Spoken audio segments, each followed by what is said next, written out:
Hello बच्चों, आप सबका इकोनॉमिक्स प्लस 2 की क्लास में स्वागत। ये इस चैप्टर के ऊपर ये मेरा चौथा वीडियो लेक्चर है। इसके पहले भी मैंने 3 वीडियो लेक्चर्स बनाए हैं।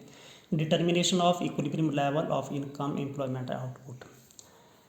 इसको हम बोलते हैं आय, रोजगार और उत्पादन के संतुलन स्तर का निर्धारण। आज हम क्वेश्चन करेंगे केन्जियन दृष्टिकोण के अंदर किस अप्रोच का यूज़ करेंगे हम, एस और आई, सेविंग और इन्वेस्टमेंट यूज़ करेंगे। दृष्टिकोण का प्रयोग करके, फ्रेमवर्क का यूज़ करके हमने संतुलन बिंदु का निर्धारण करना है, पॉइंट ऑफ इक्विलिब्रियम को निकालना है। ठीक है, तो क्वेश्चन क्या है? Determination of income and employment equilibrium, saving investment approach. इसको हिंदी में बाद में समझाऊंगा मैं, पहले मैं पूरा इंग्लिश में समझा लूँगा, उसके बाद इंग्लिश में, क्योंकि जब भी हम नहीं तो बीच में होच पोच हो जाता है। ठीक है, तो केन्जियन फ्रेमवर्क के अंदर बोलता है, जो केन्जियन बोलता है equilibrium equilibrium income and employment that is also truck. हमें जो है वो इक्विलिब्रियम कहाँ पे भी मिलता है? जब सेविंग और investment they are equal to each other. In Keynesian framework the equilibrium between income and employment that is struck that also struck when saving and investment they are equal to each other. जब भी हमारी saving और investment एक दूसरे के बराबर हो जाती है तो भी क्या मिलता है? हमें इक्विलिब्रियम मिलता है। किस किस के बीच में? आय और एम्प्लॉय, इसके आय और रोजगार के बीच में, इनकम और एम्प्लॉयमेंट के बीच में। अब जब हम टेबल बनाएंगे आपको समझ आएगी। ये टेबल आपको दिख रहा होगा, देखिए ये हमारी इकोनॉमी की इनकम है ये। ठीक है, इनकम ऑफ द इकोनॉमी कितनी है? 0, 10, 20, 30, 40, 50, 60 तक ये इनकम जारी आपकी करोड्स के अंदर है। कंजप्शन अब आपको पता है उसी रेट से नहीं बढ़ती है जिस रेट से हमारी इनकम बढ़ती है। इनकम 0 होने पे भी हमारी कंजप्शन 10 है। आपको मैंने पीछे भी बताया है, पीछे वाले चैप्टर्स के अंदर, कि इनकम 0 होने पर भी क्या होती है? आपकी कंजप्शन बनी रहती है। क्यों बनी रहती है? क्योंकि for survival consumption that is necessary. जीवित रहने के लिए उपभोग व्यय की जरूरत जरूर होती है। ठीक है, 10, 15, 20, 25, यहाँ पे आप 10-10 बढ़ा रहे हैं, इधर आप सिर्फ 5-5 करोड़ बढ़ा रहे हैं। ठीक है, अब देखिए जो हमारी इनकम होती है उसमें से आप उसका एक भाग खर्च कर लेते हैं, और उसके बाद सेविंग जो होती है इनकम माइनस कंजप्शन। 10 - 10 करेंगे तो इधर कितनी आ गई आपकी? -10। 10 - 15 कितनी आ गई आपकी? -5। 20 में से 20 चलेगी इधर 0। 30 - 25 कर दिए यहाँ पे 5। 40 - 30 कर दिए 10। 50 - 35 कर दिए 15, और इधर आके 20।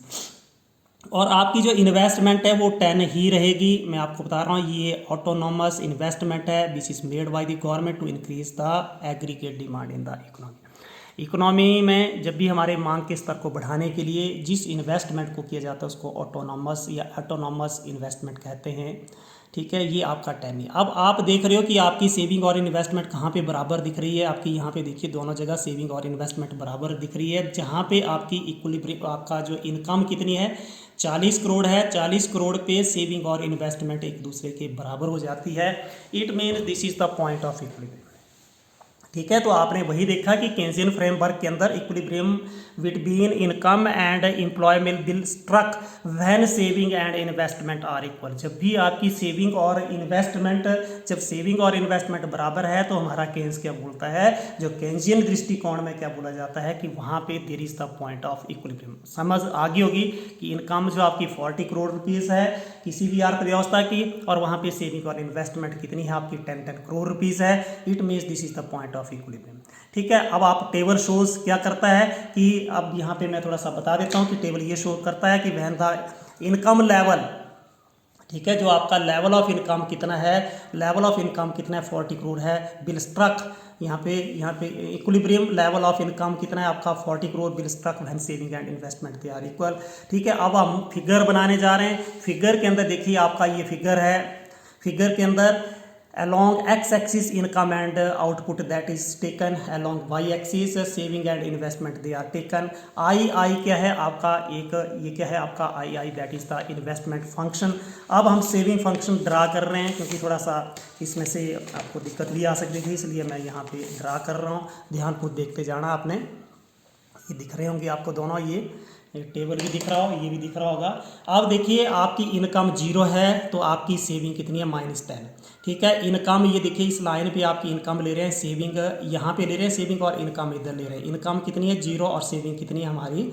कितनी है आपकी सेविंग, सेविंग है आपकी -10। फिर 10 इन आपकी इनकम बढ़ करके 10 हो जाती है, हमारी सेविंग कितनी हो जाती है, देखो 10, तो 10 के ऊपर जो सेविंग है वो कितनी है आपकी, 10 के ऊपर सेविंग है -5। लेकिन जब 20 हो जाती है, 20 करोड़ इनकम हो जाती है तो हमारी सेविंग 0 हो जाती है। 30 पे कितनी हो जाती है, 5, 30 के सामने चले जाएंगे हम 5। और 40 पे कितनी हो जाती है, आपको पता है 40 पे हमारी सेविंग है 10। 50 पे 15, 50 की सीध में आप चले जाएंगे तो देखो 10 के ऊपर ये 15, और 60 के ऊपर कितनी आ रही है आपकी 20, 60 के ऊपर आपकी यहाँ पे आ गई 20। ठीक है, जब भी आप इसको मिलाएंगे with the help of scale, scale से आप मिलाएंगे तो ये आपका क्या बन जाएगा, आपका सेविंग फंक्शन। ये कौन सा फंक्शन बन गया, सेविंग फंक्शन बन गया। यहाँ पे आप देख रहे हो हमारी सेविंग नेगेटिव है, यहाँ इस पॉइंट के ऊपर सेविंग कितनी है, नेगेटिव है। और यहाँ पे ए पॉइंट है जहाँ पे सेविंग आपकी 0 है। ई पॉइंट के ऊपर this is the point E point, that is the point of equilibrium. ये ई क्या है, ये आपका पॉइंट ऑफ इक्विलिब्रियम है, ये पॉइंट ऑफ इक्विलिब्रियम है, क्योंकि यहाँ पे सेविंग और इन्वेस्टमेंट दोनों एक दूसरे के बराबर हैं। एस इज इक्वल टू आई, और वो कितना है हमारा 10 करोड़ है। देखो यहाँ पे सीध में आएंगे क्योंकि सेविंग और इन्वेस्टमेंट आपने बाई एक्सिस के ऊपर ली हुई है।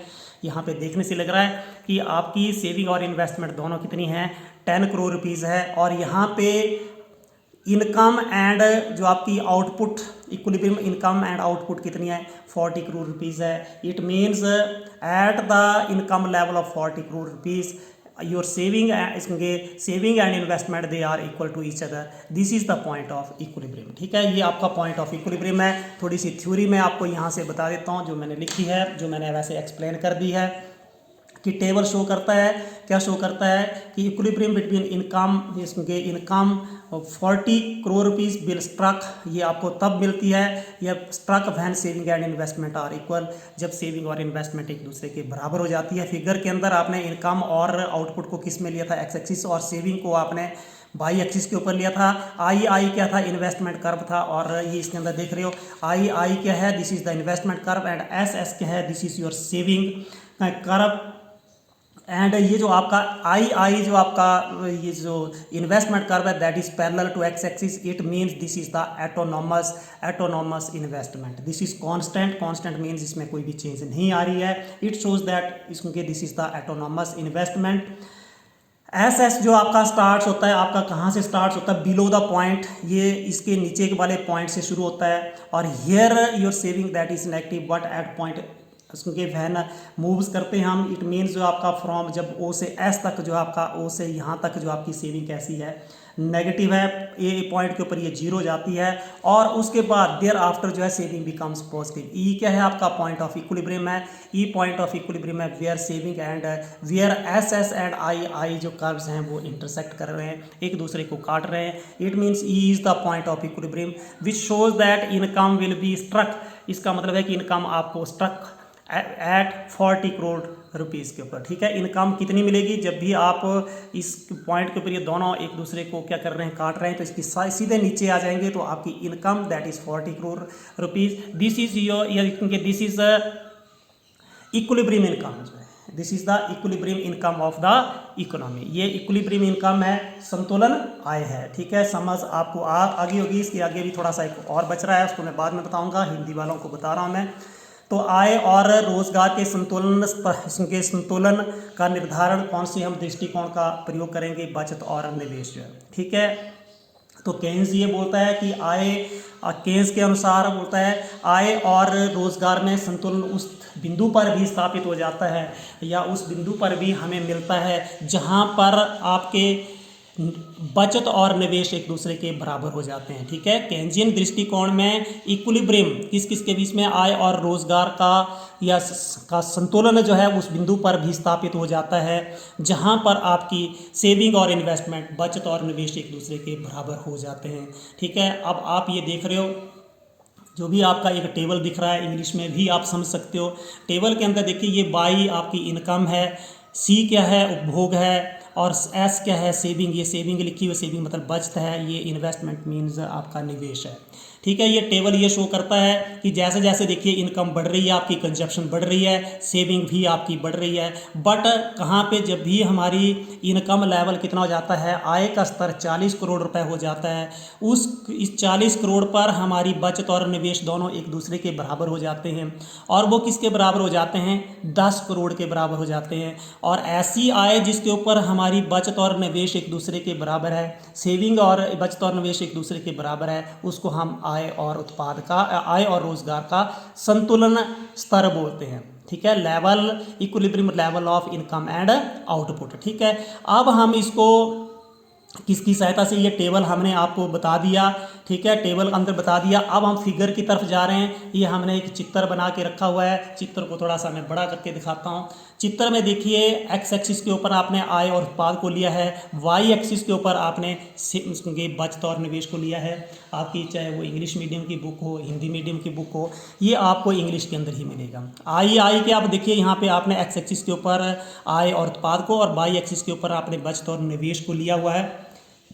आई क्या है आपका, देखिए आई निवेश बकर है जो एक्स एक्सिस के समानांतर है। इसका मतलब ये कैसा निवेश है? स्वायत्त निवेश, ऑटोनॉमस इन्वेस्टमेंट। आपने पीछे वाला ऑटोनॉमस इन्वेस्टमेंट क्या होता है? ये सरकार के द्वारा किसी भी अर्थव्यवस्था के अंदर मांग के स्तर को बढ़ाने के लिए किया जाता है। ठीक है, एसएस क्या है? आप देखिए ये हमारा बचत बकर है। इस बिंदु के ऊपर ये पहले देखिए, जब भी हमारी आय जीरो है, आय जीरो होने पे हमारी बचत कैसी है? -10 करोड़ है। इसका मतलब नेगेटिव है। ठीक है, जैसे जैसे आपको पता है, मैंने आपको टेबल भी दिखाया, जैसे जैसे हमारी आय बढ़ती जाती है तो बचत बढ़ती है, घर में भी बचत बढ़ती है। तो ये जब भी ए के ऊपर कितनी जाती है हमारी, ए जो 20 करोड़ की इनकम है वहाँ पे हमारी बचत जीरो जाती है। उसके आगे देखिए जब भी हमारी इनकम कितनी जाती है, अर्थव्यवस्था की जो हमारी आय कितनी जाती है 40 करोड़, इस करोड़ के ऊपर हमारी क्या हो जाती है? बचत और निवेश एक दूसरे के बराबर हो जाते हैं। और ये दोनों बचत और निवेश किसके बराबर हो जाते हैं? देखिए इसके सामने आप आएंगे 10 करोड़ हो गए। ठीक है, जब भी हमारी आय का स्तर कितना है? 40 करोड़ रुपए है, तो हमारी बचत और निवेश कितनी हो जाती है? दोनों कितनी हो जाती है? 10 करोड़ रुपए हो जाती है। तो इसी को तो हम संतुलन बोलते हैं कि जहाँ पे बचत और निवेश एक दूसरे के बराबर हो रहे हैं, उस बिंदु के ऊपर आय का स्तर कितना है? What is the level of income and output at that point? वो हमारा 40 करोड़ है। इसलिए हम इसको क्या बोलेंगे? संतुलन बिंदु। आपने समझना है, जब आपको समझ आ गई तो आप इसको कर सकते हैं। और उसके बाद देखिए अगले जो इंग्लिश वालों के लिए, कि जब भी हमारी सेविंग इन्वेस्टमेंट से ज़्यादा है या सेविंग इन्वेस्टमेंट से कम है तो economy will be not in equilibrium. हमारी जो अर्थव्यवस्था है वो संतुलन में नहीं होगी। जब भी बचत निवेश से ज़्यादा होगी या निवेश बचत से या बचत निवेश से ज़्यादा होगा तो वहाँ पे अर्थव्यवस्था में संतुलन की स्थिति प्राप्त नहीं हो सकती है। आपको समझ आ गई होगी। देखिए डायग्राम को आपने समझना है, बड़े अच्छे ढंग से समझना है। ठीक है, और इस आपने टेबल को भी बड़े अच्छे ढंग से समझना है कि जैसे जैसे आपको पता है आय बढ़ती है, हमारी इनकम बढ़ रही है, हमारी कंजप्शन बढ़ती जा रही है, लेकिन उस रेट से नहीं बढ़ती जिस रेट से हमारी आय बढ़ती है। क्योंकि हम आय का कुछ भाग बचाना शुरू कर देते हैं, लेकिन आय जीरो होने पर भी हम कंजप्शन करते हैं। ठीक है, यहाँ पे एक दूसरे के बराबर हो रहे हैं। उसके बाद देखो ये 5 बढ़ा रहे हैं, ये हम 10 बढ़ा रहे हैं। उसके बाद आपने इसको बनाना है, बहुत आसान है। ये आपने सेविंग ये आ रही है, इन्वेस्टमेंट आपका कांस्टेंट है। ठीक है, समझ आ गई होगी। अब नेक्स्ट एक थोड़ा सा और है, ये मैं आपको बता रहा हूँ, कट्ठा जिसको बोल सकते हैं। आपने इकट्ठा करके देखिए, जो simultaneous equality between A S and A D, मतलब कुल पूर्ति और समग्र पूर्ति और समग्र मांग के अंदर हमने एक साथ संतुलन स्तर का निर्धारण करना है। तो ये केंजियन दृष्टिकोण के अंदर, आपने केंजियन दृष्टिकोण के अंदर एडी पढ़ा होगा। एडी ऐसे स्टार्ट करके ऐसे जाती है, ए एस ऐसे जाता है। ये क्या है? क्यू क्या है? आपका पॉइंट ऑफ इक्विलिब्रियम है। पॉइंट ऑफ इक्विलिब्रियम आपने देखा कि एक्स एक्सिस पे आपने इनकम और एम्प्लॉयमेंट को लिया। हिंदी इंग्लिश दोनों के लिए सेम चल रहा है। ये इनकम और एम्प्लॉयमेंट मतलब आय और रोजगार या उत्पादन। मैंने बोला कि आप जब भी हमारा समष्टि अर्थशास्त्र है, macro economics, there is no difference between income, employment and output के अंदर कोई भी डिफरेंस नहीं है। ठीक है, ये क्यू क्या है? पॉइंट ऑफ इक्विलिब्रियम है। यहाँ पे ए एस और क्या है? ए डी एक दूसरे के बराबर है, पॉइंट इंटरसेक्ट कर रहे हैं। अब नीचे वाला दृष्टिकोण अभी हमने पढ़ा, ये फ्रेमवर्क हमने और भी पढ़ी है कि हमारा केंजियन ये भी बताता है कि जब भी हमारी सेविंग और इन्वेस्टमेंट एक दूसरे के बराबर हो जाती है, उस पॉइंट के ऊपर आपकी what is the level of income, वहाँ पे इनकम कितनी है वो भी आपकी क्या होती है? पॉइंट ऑफ इक्विलिब्रियम होता है। देखो ये आपका क्यू क्या है? इसके सीध में आएंगे। यहाँ पे इन्वेस्टमेंट ले लिया आपने, ये आपने ये भी आपका क्या है संतुलन बिंदु है, और इस बिंदु के ऊपर क्या है एस और आई एक दूसरे के बराबर है, मतलब सेविंग और इन्वेस्टमेंट, निवेश और बचत एक दूसरे के बराबर है। इसका मतलब देखिए हमारा संतुलन कहाँ पे स्थापित होगा, जहाँ पे ए एस किसके बराबर होनी चाहिए, ए डी, और एस किसके बराबर होना चाहिए, आई के बराबर होना चाहिए। और ये आपको कब मिल रहा है, जब अर्थव्यवस्था में हमारी आय का स्तर यहाँ पे ओ एल लिख सकते हैं। जब आय कितनी है हमारी, इनकम कितनी है आपकी, इनकम जो है हमारी अर्थव्यवस्था की ओ एल के बराबर है। When level of income in our economy that is O L, at this level aggregate supply, aggregate demand, saving and investment they are equal to each other. तो ये हम बोलेंगे simultaneous equality between A S and A D, ठीक है, as well as S and I.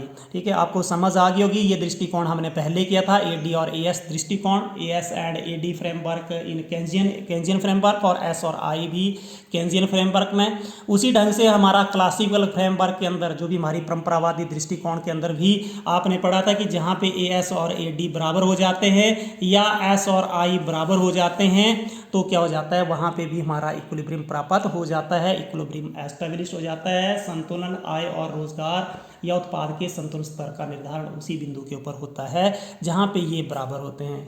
ठीक है, आपको समझ आई होगी। आपको वीडियो अच्छा लगा हो, लाइक शेयर करना है, सब्सक्राइब भी करना है आपने। ठीक है, thank you, have a nice day.